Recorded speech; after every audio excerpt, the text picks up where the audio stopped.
A paz do Senhor Jesus Cristo a todos os filhos de Deus na face da terra. Aqui é o irmão Xavier do Projeto Vida. Nós estamos lendo a Bíblia, a Palavra de Deus, Novo Testamento, livro de Mateus, capítulo 21, versículo 28. Que a paz do Senhor esteja na tua vida e na minha vida. Louvado seja o nome do Senhor. Mas, que vos parece? Um homem tinha 2 filhos, e dirigindo-se ao primeiro disse: Filho, vai trabalhar hoje na minha vinha. Os 2 são filhos, e tem os que não são filhos. E o Senhor Jesus, quando ele ascendeu aos céus, ele falou para os seus filhos: Ide e pregai o evangelho. Ide e trabalhai na vinha.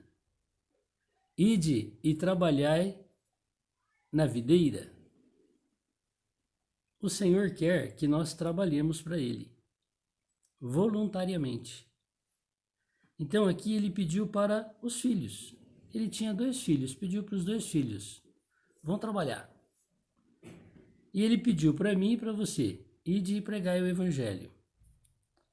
E para nós pregarmos o evangelho, nós precisamos entender o que é o evangelho.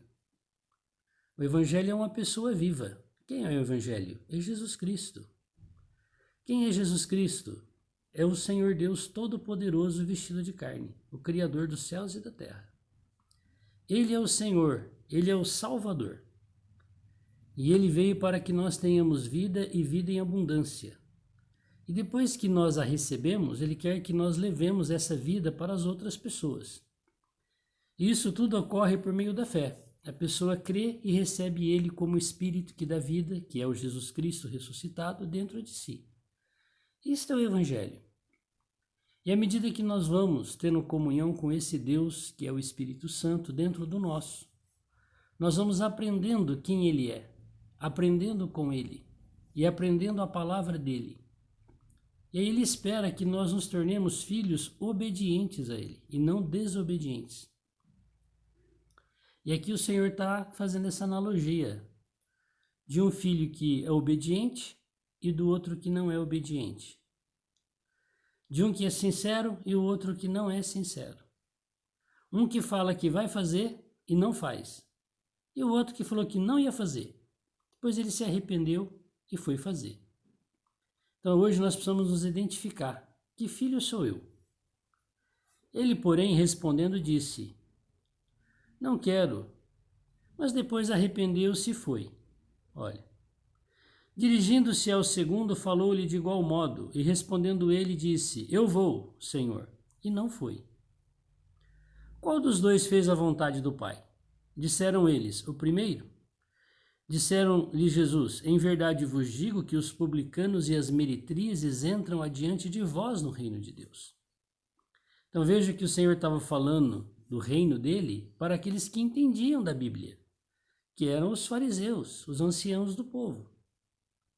E falou para eles: vocês que estudaram a minha palavra e fizeram dela um sistema religioso, que sabe até decor o que está na letra da minha palavra, vocês não me obedecem. Vocês disseram que iam fazer a minha vontade e não fizeram. Como assim? Lá, quando Deus deu a lei, lá no Monte Sinai, que Deus mesmo apareceu para todo o povo de Israel no monte, o monte fumegava. Deus veio pessoalmente falar com Moisés no monte. Ninguém podia tocar no monte. Todo o povo ouviu a voz de Deus falando com Moisés, no meio de nuvens escuras. Quando o povo viu aquela aparição assombrosa do Todo-Poderoso, que ninguém podia ficar perto daquela glória, o povo falou para Moisés: Moisés, nós não podemos ir falar com Deus não, porque senão a gente vai morrer. Vai você, tudo que ele falar, nós vamos fazer. O que o Senhor Deus Todo-Poderoso fez? Moisés, prepara umas tábuas de pedra que eu vou escrever quem eu sou na pedra. os 10 mandamentos. Então eles disseram que iam obedecer tudo que Deus falasse. Mas ao invés deles obedecerem o que Deus falou, eles fizeram daquela escritura, daquelas leis, ordenanças religiosas, preceitos religiosos, rituais religiosos, que separou toda a humanidade da comunhão com Deus. E eles tinham na mão aquela verdade. Então Jesus falou assim, olha, vocês disseram que iam fazer, e vocês não fizeram. Mas agora, eu que sou o próprio Deus que escrevi lá na pedra os mandamentos, vim para ensinar todas as nações o que é a salvação, o Salvador, quem sou eu. E sabe quem está acreditando em mim? Não é vocês que até têm nos profetas todas as profecias com respeito à minha vinda. Eu sou o Messias enviado. E vocês me rejeitam e por fim pregaram ele na cruz, não é? Os judeus. Mas olha, os gentios, publicanos, ladrões, assassinos, meretrizes, prostitutas, quando ouvem a minha palavra, se arrependem e passam a obedecer a minha palavra.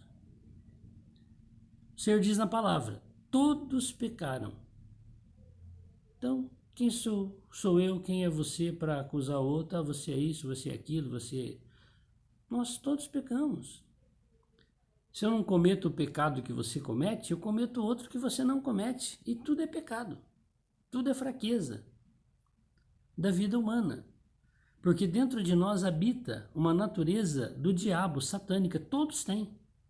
Não é assim, uma pessoa é má, a outra é boa. Não, todos são maus. Ah, aquela pessoa lá é corrupta. Todos são. Independente do grau de intensidade. Como fazer? Então nós somos essas pessoas que o Senhor colocou. Meretrizes, publicanos, ladrões, mentirosos, idólatras, fornicários. Nós somos. E por sermos, nós não nos achamos dignos da salvação de Deus. E o Senhor fala para a gente ir e fala, não, não vou não, Senhor, nem condição eu tenho. Mas aí o Senhor vem e nos salva. E começa a transformar e mostrar para nós o reino, mostrar para nós a glória, mostrar para nós que nós seremos reis com Cristo se formos fiéis a Deus. E muitos desses pecadores tomam esse caminho. E é isso que Jesus está falando aqui para os religiosos. Vocês que ficam aí atrás dos sistemas religiosos, atrapalhando quem quer ser salvo, que conhece um pouco da letra, tem gente que não conhece e vai entrar na frente de vocês no reino. Porque João veio a vós no caminho de justiça e não crestes. Então João Batista veio falando contrário ao ensinamento do sistema religioso dos anciãos e dos fariseus judaicos. E falando que precisam ter um novo começo, seguir o próprio Deus dentro do coração, seguir a consciência e dar um testemunho público por meio do batismo nas águas. Mas os publicanos, as meretrizes, as prostitutas creram e foram salvos, e foram libertos, e foram transformados, estão fazendo a minha vontade. Vós, porém, vendo isso, nem depois vos arrependestes para o crer. Crê no Senhor Jesus Cristo e será salvo tu e a tua casa. Crer é fé. A fé vem pelo ouvir a palavra de Deus, por ler a palavra de Deus. Se você começar a ouvir a palavra de Deus e ler a palavra de Deus, você vai crer, porque é por meio do ouvir que vem a fé. E sem fé é impossível agradar a Deus. Então não é nós pertencermos a uma organização. Não. É nós crermos, recebermos, passarmos nós mesmos a examinarmos a palavra de Deus. Ouvirmos a palavra de Deus, perguntarmos para Deus dentro de nós se aquilo que nós estamos ouvindo com respeito à palavra dele, o que é que tem fermento e o que não tem. Porque aquilo que tem fermento vai te causar azia, má digestão, e o que não tem fermento vai te causar vida. Então todos os que receberam a vida do Senhor têm essa sensibilidade. Então nós vemos aqui 2 filhos. Um que obedeceu e o outro não. Um que falou que ia e não foi, o outro falou que, não, que foi e não foi. Qual deles sou eu? E você? Qual deles você é? E o Senhor continua falando sobre essa questão de sermos fiéis ou não. Sermos um filho obediente ou desobediente. Agora ele usa uma outra parábola, não de filho, uma questão de família. Agora ele usa com respeito a lavradores, a servos. Ouvi ainda outra palavra. Houve um homem, pai de família, que plantou uma vinha. Quem é esse homem? É Deus, é o Senhor Jesus. E circundou-a de um valado e construiu nela um lagar, e edificou uma torre, e arrendou-a a uns lavradores, e ausentou-se para longe. Então ele preparou de uma maneira completa. Cercou a vinha, fez a vala para poder ter bastante água, para poder ter a maneira de regar aquilo, e entregou para os lavradores, e se ausentou. Quem é que se ausentou? O Senhor Jesus. Ele morreu e ascendeu aos céus. Então ele não está fisicamente no nosso meio. Ele está espiritualmente, porque ele voltou e se manifestou como espírito. E está em todo lugar, está até dentro da sua boca. E quem entrar dentro do seu espírito, se você chamar Senhor Jesus, ele entra dentro de você. E você é salvo. E tudo isso entra em você, porque ele é a palavra. Mas ele vai voltar. E chegando o tempo dos frutos, enviou os seus servos aos lavradores para receber os frutos. Vamos ver como é que vocês pregaram o evangelho. Essa vinha é a igreja, é o corpo de Cristo. Todos que creem passam a fazer parte dessa lavoura. Ele só tem uma lavoura, ele só tem uma roça, ele não tem duas. Todos nós somos trabalhadores da mesma roça. E os lavradores, apoderando-se dos servos, feriram e mataram um e apedrejaram o outro. É exatamente isso que aconteceu no Antigo Testamento. Quando os judeus fizeram da palavra de Deus religião, o Senhor começou a enviar os profetas. Maiores e menores, está em toda a Bíblia. E alguns profetas que nem foram registrados como livros na Bíblia, só nomes. E os que nem os nomes foram registrados. E que eles nada escreveram, só falaram por Deus. O que eles fizeram com os profetas? Mataram. Aí Jesus veio, que é o dono da roça. Mataram ele também. Aí começou a outra roça, a outra vinha, a igreja. Ele fez tudo isso, preparou a igreja. Eu sou a pedra de fundamento, de esquina, angular. Eu sou o pastor da igreja. Vocês são minhas ovelhas, a minha vinha. E ausentou-se e falou, vocês pregam o evangelho. E o que aconteceu? Na era da igreja, de Jesus para cá, depois da sua ressurreição, é a mesma coisa. Por um tempo, existia o primeiro amor. Depois, a política entrou no meio da igreja e virou a religião. E a primeira religião com o nome de igreja é o catolicismo romano no ano 300. E hoje, há milhares que viram aquilo que não tinha nada a ver com a palavra lá e foram fazendo outras. E essas igrejas, nenhuma existe na Bíblia, só existe a primeira, a igreja, que não é religião, aonde ele é o pastor. Então, muitos lavradores que entraram no meio da vinha são lobos devoradores que querem comer as ovelhas, que querem destruir a vinha, pisar a vinha. E o Senhor, ao longo das eras, levantou muitos mártires, que não está aqui na Bíblia, porque a Bíblia foi escrita até João de Apocalipse. Mas a história da igreja mostra que, independente de qual grupo muitos servos de Deus era, inclusive do catolicismo, que viram as verdades, se levantaram e falaram a palavra de Deus. O que o sistema fez? Matou eles, perseguiu, eles tiveram que fugir para outro país. E assim tem acontecido ao longo das eras, em todos os grupos religiosos. Então nós precisamos saber. Eu sou o lavrador, eu sou os trabalhadores na vinha. Que tipo de trabalhador é você? Não se esqueça que o dono da vinha vai vir, igual ele veio para os judeus e mataram ele na cruz. Mas ninguém vai matá-lo agora, porque ele não virá como filho do homem somente, ele virá como filho de Deus. Um pé no mar, outro pé no Monte das Oliveiras. E aí, como é que vai ser essa luta aí? Então, o Senhor vai vir para requerer de todos os lavradores da vinha, da lavoura dele, O que é que vocês fizeram com a minha palavra? O que é que vocês fizeram na minha igreja, que são todos os filhos de Deus? Vocês fizeram uma divisão lá? Vocês inventaram mentiras lá, usando a minha palavra, igual os fariseus e os anciãos fizeram? Da mesma maneira como eu o julguei e disciplinei, eu também vou fazer com vocês, porque no ano 70, o povo judeu perdeu a sua pátria por ter sido julgado pelo Senhor. E em 1948 voltaram a ser pátria de novo. E agora Jesus está voltando, e a grande tribulação será a hora do acerto de contas.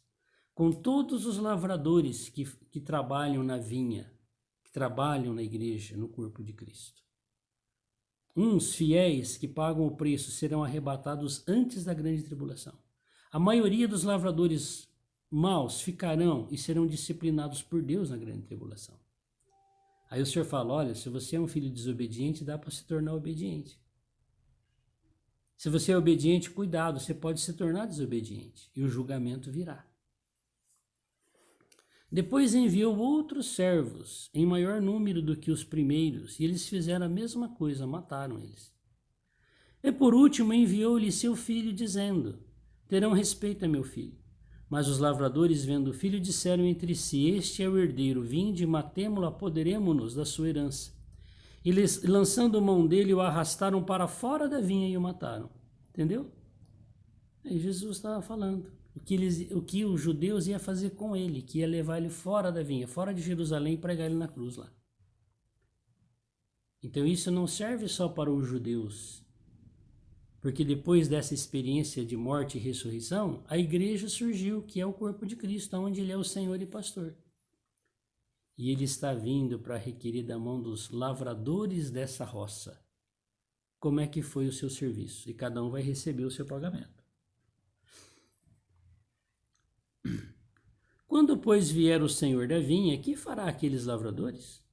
Está vendo? Então, ele veio como filho. Mataram, mas agora ele vai vir como Senhor da vinha, como Todo-Poderoso. Dizem-lhe eles, dará afrontosa morte aos maus e arrendará a vinha a outros lavradores que a seu tempo deem os frutos. Quando o Senhor voltar, acabou a era da igreja. Agora é a era do reino. E no reino milenar, continuará as nações existindo aqui na terra como hoje. Porque a terra não será destruída, como muitos lavradores maus que não lêem a Bíblia ensinam o povo errado. Mas a terra não será destruída, ela será passada por uma grande purificação por meio do fogo, a grande tribulação, que é o 6º e o 7º selo de Apocalipse. O 7º selo são 7 trombetas e a última trombeta são 7 taças. É um período de 3 anos e meio. Essa limpeza que o Senhor vai fazer no universo. No finalzinho dessa limpeza, o diabo será preso com os seus, no abismo, no Hades. Os judeus terrenos, que não adoraram o anticristo, vão se tornar aqueles que vão ensinar a palavra na era do reino, porque agora creram naquele que veio salvar na guerra de Armagedon. E todas as nações terão que ouvir o Israel terreno pregando o evangelho do Senhor do reino. E todas as nações politicamente estarão debaixo do governo de Israel terreno. Eles serão o cabeça das nações, igual o Senhor prometeu para Abraão. E a igreja? A igreja reinará espiritualmente com o Senhor no milênio. Aí que está a diferença. Os lavradores maus vão participar desse reino? Não. Só os bons, os fiéis. Diz-lhe Jesus, nunca leste nas Escrituras? A pedra que os edificadores rejeitaram, essa foi posta por cabeça do ângulo. Pelo Senhor foi feito, e isso é maravilhoso aos nossos olhos? Quem é a pedra? Jesus. Jesus, ele é a pedra de fundamento, de esquina, angular, de arremate. Não é o Pedro, que é a pedra que o catolicismo ensina que é o Papa. Mentira, isso não existe na Bíblia, não. Na época de Jesus não existia esse sistema religioso católico. O sistema religioso católico surgiu no ano 300. 270 270 anos depois que Cristo morreu e ressuscitou. Então, para isso, nós precisamos entender a palavra. E o Senhor está dizendo, eu sou a pedra. Não é o homem, não é Pedro, não é João. Eu sou a pedra. E lá em Daniel, essa pedra que é ele, na igreja, virá e vai destruir o governo humano, vai dar no pé da estátua que representa todos os governos humanos, desde a época de Daniel até o último. Portanto, eu vos digo que o reino de Deus vos será tirado e será dado a uma nação que dê os frutos. Então, essa nação foi tirada dos judeus. Em que ano? No ano 70. E foi entregue para quem? Para os gentios, outra nação. São todos os povos que creram e receberam ele. E aí, esses gentios também tem uns que dão frutos. E tem uns que estragam, pisam a vinha, usurpam a vinha, fazem da vinha um comércio igual os judeus fizeram lá no templo. E quem cair sobre esta pedra, despedaçar-se-á. E aquele sobre quem ela cair ficará reduzido a pó. E os príncipes dos sacerdotes e os fariseus, ouvindo esta palavra, entenderam que falava deles. Então você que é uma pessoa que pisa na vinha, que rouba a vinha, que estraga a vinha, que fermenta a vinha, que faz da vinha um comércio, que ensina idolatria, pecados no meio do povo de Deus, você sabe que Deus está falando essa palavra para você. E para mim, se eu também sou esse tipo de gente. Mas se nós não somos, é um alerta para nós. Cuidado como é que você trabalha na vinha de Deus, na igreja. E pretendendo prendê-lo, recearam o povo, porquanto o tinham por profeta. Então, Jesus não falava meia palavra, ele falava a palavra inteira. Ele não falava meia verdade, ele falava a verdade completa. E o que os religiosos já articularam? Vamos matar ele. E mataram mesmo. Mas não mataram porque eles tinham essa força e esse poder. Não, mataram porque ele se entregou para ser morto. Quando Judas o beijou, vindo com o povo para prender ele, ele perguntou assim, quem que vocês estão procurando? Jesus falou, sou eu. Todos caíram, a Bíblia. Eles não tinham esse poder. Mas ele se entregou por amor a mim e a você. E se ele entregou por amor a mim e a você, nós precisamos ter esse cuidado. Senhor, tem misericórdia de mim. Não me permita eu me tornar um filho mau, um servo mau na vinha. Porque o Senhor pagou um preço, o Senhor entregou a si mesmo por mim. Então que o Senhor nessa palavra possa nos ajudar e nos estimular a sermos servos fiéis e prudentes. Todos os servos fiéis e prudentes, os filhos obedientes, vão entrar na festa do casamento, que é o capítulo 22. Todos os servos desobedientes, os filhos desobedientes, não participarão da festa do casamento. Senhor Deus Todo-Poderoso, muito obrigado pela tua palavra de advertência. Senhor, todos nós somos filhos maus e servos maus. O Senhor sabe que dentro de nós tem o veneno da serpente. E nós te pedimos no teu nome, que só o Senhor, que entrou em nós e nos salvou, pode nos salvar do sistema religioso, do fermento, Senhor, da política, daquilo que entra no meio do teu povo e contamina todo o teu povo. Senhor, tem misericórdia de nós. Nós te agradecemos pela tua aliança e pela tua promessa, que antes, Senhor, do Senhor vir requerer os frutos das mãos dos lavradores da vinha, o Senhor vai arrebatar os fiéis, o Senhor vai ressuscitar aqueles que foram fiéis. E todos, Senhor, seremos o filho varão que foi ascendido aos céus para expulsar o diabo daí. O Senhor nos entregou esse galardão. Nos prepara, Senhor. Nos ajuda hoje a te viver, a andar com o Senhor. Nos cobre com teu precioso sangue. Nos lava, Senhor. Nos ajuda a te amar e a te viver. Amém. Deus te abençoe. Você tem um ótimo dia na presença de Deus. Uma semana gloriosa. Leia a Bíblia. Não seja enganador. E também não se deixe ser enganado. Vamos finalizar. Cada um dará conta de si mesmo a Deus. Está chegando a hora desse julgamento de Deus, o trono de Deus. Tribunal de julgamento de Cristo, livro de Tessalonicenses. Todos os filhos de Deus serão julgados primeiro. Quem foi filho bom, quem foi filho mau, quem foi servo bom, quem foi servo mau. E os maus não serão lançados no inferno, porque são servos e filhos de Deus. Mas não participarão das bodas do Cordeiro, ficarão fora da festa. Que o Senhor possa nos ajudar a nos tornarmos filhos de Deus fiéis, servos de Deus fiéis. Que Deus nos abençoe. Amém.